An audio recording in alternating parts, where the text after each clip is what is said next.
Judul hari ini berat ya, jadi dewasa. Jangan lupa subscribe ya guys. Subscribe itu gratis kok. Pertanyaan sederhananya adalah gimana sih cara kita menghadapi itu? Saya juga lagi belajar, ini bukan kata saya ya, tapi saya coba merangkum dari beberapa hadis, dari beberapa ayat. Mudah-mudahan ini jadi semacam tips dari Allah, dari Rasul, cara kita supaya lebih sabar dalam menghadapi ujian, khususnya ujian perasaan. Pertama, saya mengambil dari hadis riwayat yang diriwayatkan dari Abu Hurairah, hadis Hasan. Nabi SAW mengatakan, "Ma yazalul bala'u bil mu'mini wal mu'minati fi nafsihi wa waladihi wa malihi hatta yalqallaha ta'ala wa ma alaihi khati'ah." Tidaklah seseorang selesai diuji, baik dia laki-laki orang yang beriman atau perempuan yang beriman, baik itu ujiannya terjadi pada dirinya atau melalui anaknya atau melalui hartanya, artinya ujian harta, ujian fisik, ujian perasaan, sampai dia bertemu dengan Allah dan dia tidak punya dosa. Apa maksud dari hadis ini? Ujian itu tidak akan berakhir kecuali kalau dosa kita sudah habis. Allah akan menguji kita terus untuk membersihkan diri kita dari dosa.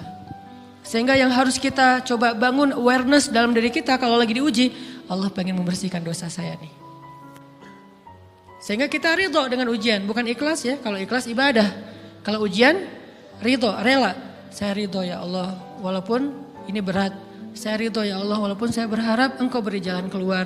Saya ridho ya Allah walaupun saya berharap ditolong oleh Allah. Tapi tetap ridho diberikan ujian itu. Sambil berdoa diberikan jalan keluar, ditolong, diberikan keajaiban. Cuman gak mau mengeluh. Dan berdoa meminta jalan keluar bukan mengeluh, itu ibadah. Berdoa itu ibadah dalam Islam. Sehingga Allah suka banget sama hamba yang berdoa. Allah suka dengan hamba yang curhat. Nabi itu kalau lagi curhat, doanya aja bisa berjam-jam cuma doa doang tuh. Kayak hadis Aisyah pas lagi cemburu malam-malam kan. Aisyah lagi tidur, ini jatah malamnya Aisyah. Tiba-tiba dia nyari-nyari raba-raba, Nabi gak ada, dicari di kamar mandi gak ada. Biasanya Nabi sholat di sebelah Aisyah. Wah curiga nih, jangan-jangan ke rumah si Fulan. Dicari ke rumahnya, ditelepon gak aktif, mungkin lagi dicas, datang ke rumahnya. Ketuk pintu. Hafsah, Nabi di rumah kamu enggak? Enggak Aisyah, beneran. Cari ke rumah Sofia. Sofia, Nabi di sini enggak? Enggak, beneran. Cari ke rumah Maria. Maria di sini enggak Nabi? Enggak. Kemana ya Nabi? Rumah istri-istri yang lain gak ada. Pas balik ke rumahnya, ngelewat masjid, ngelihat Nabi lagi sujud di Masjid Nabawi, di mihrab. Dan Aisyah mendengar Nabi menangis sambil berdoa. Dan sujudnya itu seperti membaca 1 juz Al-Quran. Dan itu isinya doa nangis. Robbi. Jadi kalau kita katakan gak usah banyak berdoa sama Allah, malu. Justru Allah suka kepada hamba yang berdoa. Justru sebaliknya kalau kita jarang berdoa atau enggan berdoa, buat Allah itu orang sombong. Allah gak suka hamba kayak gitu. Kamu gak butuh saya, sama kayak kita lagi ada masalah, punya teman yang punya kelebihan harta, terus kita kayak bingung gitu nyari kesana kemari pinjaman, dia gak dikasih tahu. Pas dia tahu dari orang lain, dia ngomong apa? Kamu gak nganggap saya ya? Emangnya saya bukan teman kamu? Kok kamu punya masalah keuangan tapi saya gak dikasih tahu, malah saya tahunya dari orang lain, tersinggung kan? Kalau teman kita aja tersinggung, apalagi Allah.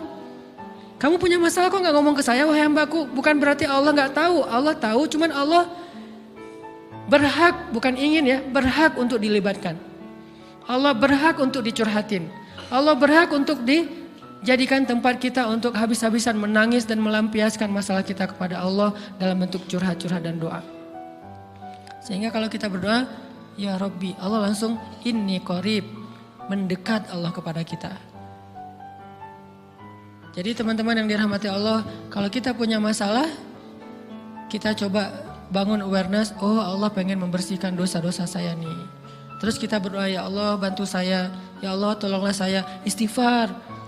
Saya kadang-kadang ngerasa nih, kalau ada dosa, ada kesalahan, ada kekeliruan yang saya lakukan misalnya gitu. Kalau saya nggak kuat istighfarnya, bentar lagi akan diuji sama Allah. Ujinya macam-macam, alhamdulillahnya ujiannya masih ketahan. pasti diuji sama Allah. Kalau istighfarnya nggak kuat, taubatnya tuh nggak kuat, langsung diuji sama Allah. Dan saya langsung sadar, oh benar berarti yang tadi ini lagi dihapus sama Allah nih. Perkencang lagi, perkuat lagi istighfar. Kenapa? Karena kalau istighfar kita kuat, berarti kan dosa kita dihapus dengan istighfar ya. Otomatis ujian kita durasinya berkurang. Makin kuat istighfar, makin berkurang. Kalau istighfarnya udah mantap, udah selesai, Allah cabut tuh ujian kita. Diganti dengan kebaikan. Jadi teman-teman, kita coba sadari, oh kalau Allah menguji saya, emang saya banyak dosa. Sebelum kita mencari kambing hitam, nyalah-nyalahin orang lain, sebelum kita marah kepada orang lain, kadang wajar kita marah kepada orang lain gara-gara ucapannya, komennya, teks dari dia, wajar. Tapi sebelum itu marah dulu kepada diri kita atas dosa dan kesalahan kita yang baru saja kita lakukan. Atau yang dulu kita lakuin dan belum benar-benar kita tinggalkan. Kalau kita ngerasa banyak dosa di masa lalu sebelum kita taubat, hijrah, berarti mungkin itulah alasan kenapa sekarang kita diuji setelah hijrah. Kenapa agak-agak harus jungkir balik setelah kita hijrah. Kenapa harus sedikit berdarah-darah setelah kita hijrah. Anggap aja itu untuk mengkifarat, membersihkan dosa-dosa kita yang telah lalu. Supaya apa? Supaya kalau kita pulang kepada Allah, kita pulang dalam keadaan bersih. Dan itu pasti akan menjadi orang yang paling beruntung. Daripada nanti diberesin di akhirat, mending diberesin di dunia kan? Soalnya kalau diberesin di akhirat, itu lebih berat. Akhirat itu perlakuannya beda dengan di dunia. Di dunia kalau kita salah, akan dibalas oleh Allah. Kalau kita belum taubat, dibalas oleh Allah sama. Tapi di akhirat, ukurannya beda.